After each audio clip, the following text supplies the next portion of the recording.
My name coming out your mouth, then I feel flattered. Cause when they stop talking about you, then you don't matter.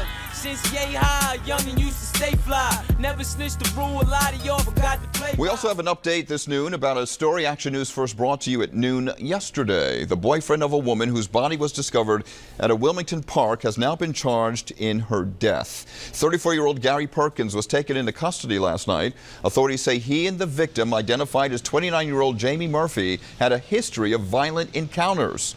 Murphy's body was found on a slide in Canby Park yesterday morning.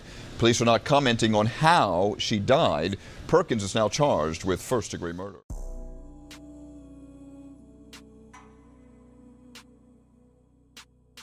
He moved through the city like a shadow people half knew and half feared.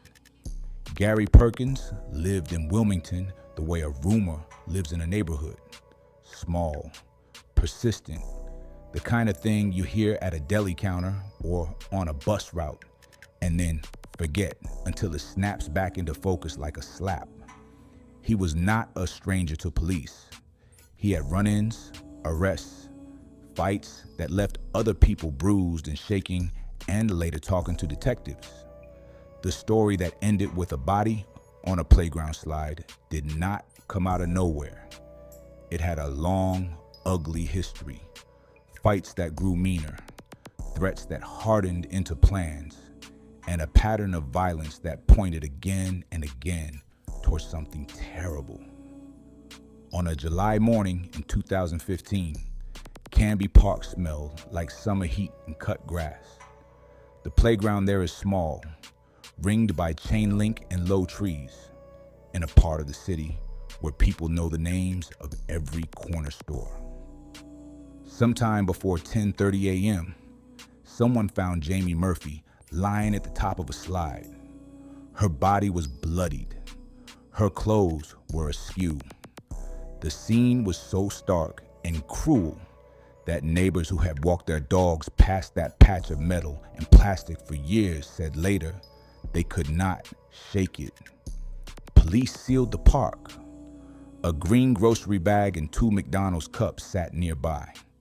Quiet, small evidence of the ordinary life that turned violent that night. Within hours, detectives had a suspect. Within a single day, Gary Perkins was in handcuffs at a bus shelter downtown. He had blood on his shoe and on his clothes. The killing itself was savage in its plainness. Jamie Murphy had been stabbed dozens of times. Wounds to the face, neck, and chest, so many that the slide beneath her was a tableau of red that pooled and ran down the plastic into the grass. The medical examiner's notes read like pages from a book you do not want to finish. Investigators collected a purse with identification and a grocery bag, the McDonald's cups, fragments of evidence that would become the spine of a trial. DNA on cups, blood spatter on clothing and boots, and a small knife found with Perkins that later tested as carrying Murphy's blood. Surveillance footage put the two of them together the night before, buying drinks at a McDonald's near Canby Park.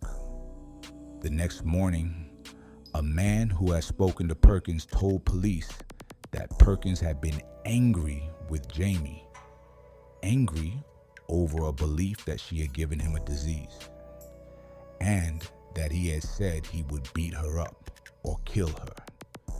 The pieces fit together with a coldness that left jurors with little doubt.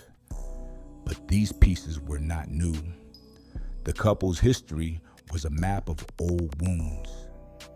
In 2013, court records and news reports say Perkins had beaten Murphy and stabbed her in the head with a small pocket knife during a fight after she said she would stop paying for his food. That attack left scars, both physical and in the neighborhood's memory.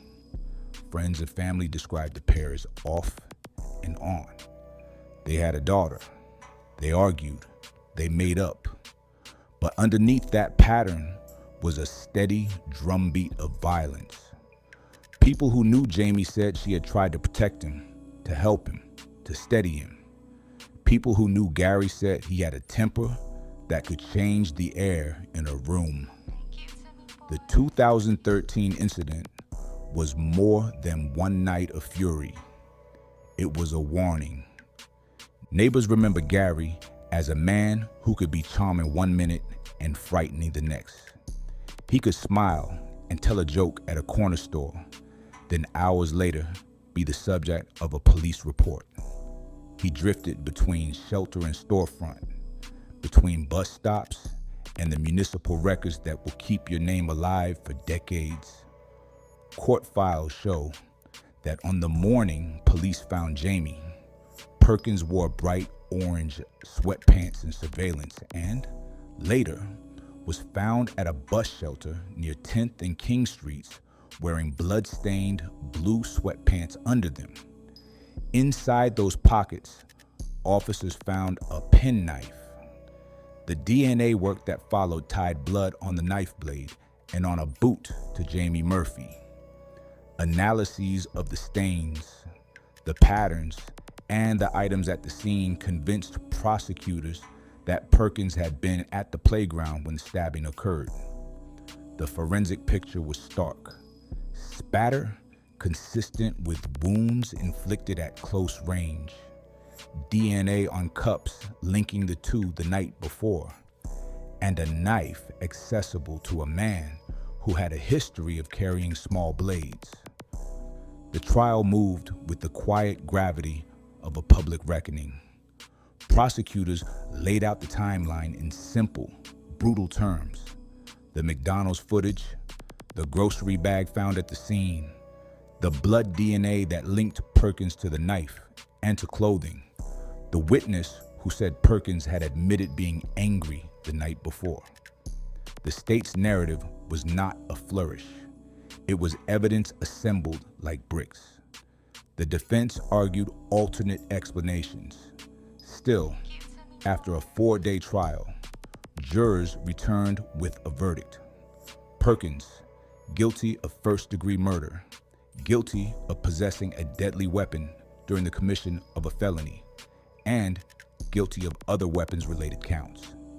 The state's press release called the evidence overwhelming. The jury's decision was simple, the law's machinery precise and grim.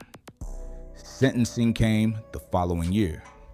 In March 2018, a judge imposed life in prison plus additional years. The sentence was both punishment and statement.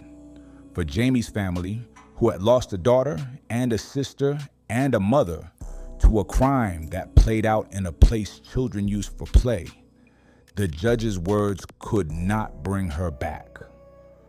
After the conviction and sentence, the legal record kept moving. Perkins filed motions and appeals. He sought post-conviction relief. Courts reviewed the trial record. In 2023, a Delaware Superior Court decision denied one of his motions for post-conviction relief and summarized the facts in extensive legal detail. 20 to 40 stab wounds, blood pooling on the slide, the McDonald's footage, the knife, the blood on his clothing, and witness statements that described both threats and visible blood after the killing. The written opinion helped to lock the narrative into public record. This was not a single bad choice. It was the culmination of a pattern that the court had the authority to weigh and condemn. This is a story of places as much as people. Canby Park became a crime scene in the light of morning. Rodney Square, a downtown bus stop, was where police found Perkins. The McDonald's on 4th Street and the one near Ellesmere show how ordinary spaces became stops on the route that led to a crime.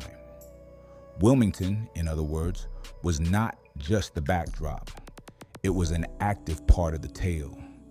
A city where poverty and proximity and history make the margins thin. People move through it, sometimes landing on the streets or in shelter systems. Some fall through the cracks. Where those cracks are many and deep, violence finds purchase.